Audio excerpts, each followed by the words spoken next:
지금까지는 둘로스라는 단어와 그 단어가 그리스도인의 삶에 미치는 함의에 초점을 맞춰 그리스도의 노예가 된다는 성경적 은유를 노예의 관점에서 살펴보았다. 지금부터는 예수님이 교회의 주님이시요 주인이라는 진리를 생각해 보려 한다. 오늘날 교회에 속한 우리에게 그리스도가 주인이라는 사실이 갖는 실제적인 함의가 무엇인가? 그리고 그분의 머리 되심은 신약 성경에 나타나는 노예와 주인의 관계와 어떻게 연결되는가? 이 과정을 살펴보는 가운데 조직 교회를 이해하고 이 진리가 그리스도인으로서 우리 개인의 정체성을 바라보는 시각에 얼마나 중심이 되는지를 발견하게 될 것이다.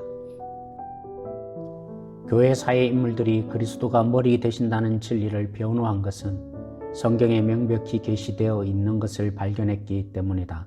에베소서 1장 22절에서 23절, 4장 15절, 5장 23절, 골로새서 1장 18절, 2장 19절.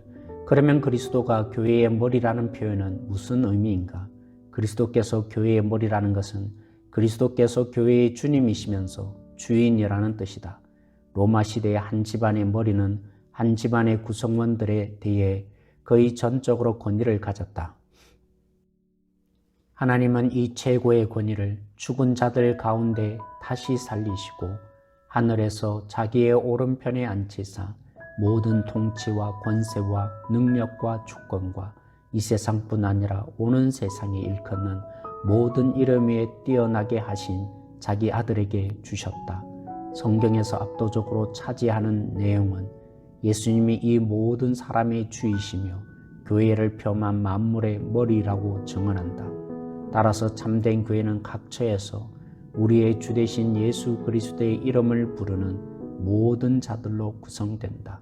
신실한 사역자들은 자신을 목자장 되신 분의 사역의 메인 노예로 간주하면서 기꺼이 자신을 그리스도와 그분의 말씀의 권위에 복종시킨다. 사실 현대 복음주의 교회는 대부분 그리스도가 자기 교회의 주되심을 부인한다. 값없는 은혜 운동은 쉬운 믿음을 확산시키면서 죄를 회개하거나 예수께 주님으로 복종을 고백할 필요가 없다고 공개적으로 선포한다. 오늘날 이런 위협은 보다 더 교활하고 근본적으로 다가오고 있다. 왜냐하면 현대의 복음주의 운동은 교리에 관심이 없기 때문이다. 주류 복음주의 관심사는 신학적인 영역이 아니라 실용적인 영역에 모이고 있다. 교회 성장의 권위자들은 성경 말씀이 아니라 사람을 끌어모으는 데 집중한다. 교회 성장학은 구속받지 못한 사람들을 매료시킨다. 번영을 설교하는 사람들은 그리스도를 램프 속에 갇힌 진이처럼 소개하며 많은 돈을 헌금하는 사람에게 건강과 부와 행복을 제공해 주는 분으로 전락시키고 인간을 주인으로 만든다. 심지어 보수 계열에서도 눈에 띄는 결과를 얻기 위해 세속적 수단과 세속적인 음악 가운데 최악의 음악을 거의 무제한으로 개작하여 사용하는 것을 과감하게 옹호한다. 그리스도와 그분의 말씀의 신실한지의 여부가 아니라 인기의 유무가 복음주의의 새로운 측정 기준이 되었고 그리스도가 주인이심을 인정하지 않는다. 그 결과 그들은 조직적으로 자신의 관심사와 관련 있거나 구미가 당기는 것으로 성경의 자리를 대체시켰다. 참된 교회를 세우는 데는 관심이 없다. 그들은 복음을 희석시키고 이미 얕아진 설교를 짧게 만들며 사역의 시당 주도적 전략을 수용한다. 그렇게 함으로 그리스도를 대적한다. 교회에서 성경의 주도적인 역할을 축소하는 것은 교회를 향한 그분의 계시를 부속물로 전락시키는 것이다.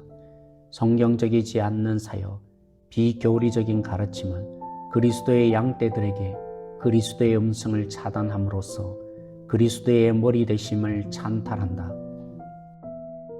그러한 일은 그리스도의 몸으로부터 그리스도의 마음을 빼앗아 버리고 말씀에 대해 무관심을 조장하고 성령의 사역을 소멸시킨다.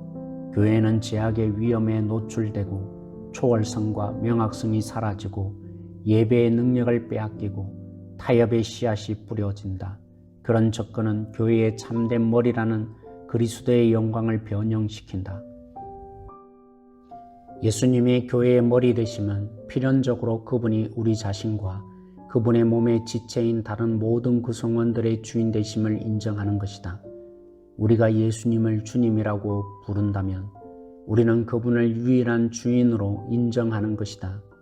주님이라는 헬라어 퀴리오스는 신약 성경에 750회 등장한다.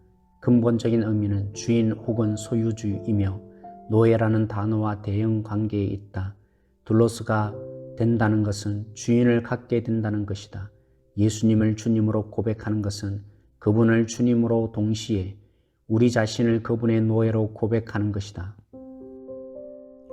1세기 사람들은 자신을 스스로 노예라고 부르고 또 다른 사람을 주님과 주인이라고 부르는 것이 무엇을 의미하는지 명확하게 이해했다. 바울 서신을 읽는 독자들은 바울이 그들을 가리켜 값으로 사신 것이며 본래 죄의 종이지만 이제는 의에게 종이 되었다고 말한 의미를 명확히 알고 있었다. 우리 중에 누구든지 자기를 위하여 사는 자가 없고 자기를 위하여 죽는 자도 없도다.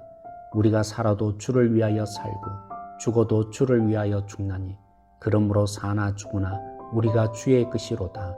로마서 14장 7절에서 8절 말씀. 머레이 해리스는 다음과 같이 주석했다. 8절의 퀴리오스가 세 겹으로 반복되는 것이 주목할 만하다. 노예의 관심의 초점은 주인이다. 모든 것은 주인의 기쁨과 유익이라는 기준에서 평가된다. 노예가 생명을 지속하든 죽음을 맞이하든 노예에게 가장 중요한 것은 주인의 선하신 통치다. 신자들은 주인의 유익을 위해 주인의 재량에 따라 투자된 하나님의 재산이다. 입으로 예수를 주로 시인하는 것은 그분께 전적으로 복종해야만 하는 자신의 의무를 인식하는 것이다. 그분의 뜻이 절대적으로 탁월하며 그분의 노예는 그 어떤 희생을 치르더라도 순종해야 한다. 누가복음 9장 23절 말씀에 예수님을 따라오려면 자기를 부인하고 날마다 자기 십자가를 지라는 말이 그런 문맥에서 볼 때 온전히 이해된다. 그분의 제자가 되기 원하는 사람은 누구든지 그분의 노예가 되어야만 한다. 신약 성경의 저자들이 자신을 그리스도의 노예라고 언급하는 것은 곧 그들이 주인이신 예수님께 전적으로 복종하겠다는 의미였다. 그리스도의 노예인 바울은 자신의 모든 재산, 시간, 야망, 목적은 그리스도의 결정의 지배를 받았다. 바울은 자기 주인의 처분에 달린 평범한 노예와 다를 바 없었다. 그러므로 바울은 로마 교회의 신자들에게 남의 하인을 비판하는 너는 누구냐? 그가 서 있는 것이나 넘어지는 것이 자기 주인에게 있음에 그가 세움을 받으리니 이는 그를 세우는 권능이 주께 있음이라고 요구할 수 있었다.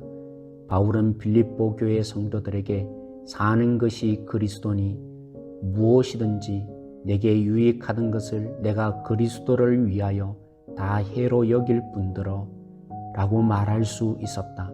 복음으로 변화된 사람들은 다시는 그들 자신을 위해 살지 않고 오직 그들을 대신하여 죽었다가 다시 살아나신 이를 위하여 살게 하려 함이라고 선포할 수 있었다.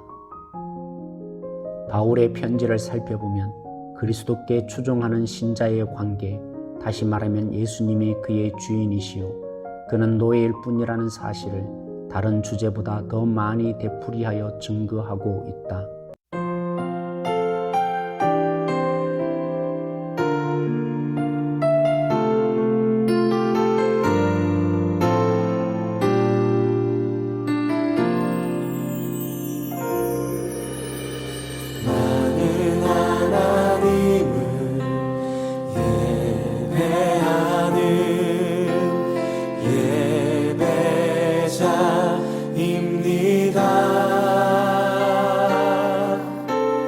내가 서 있는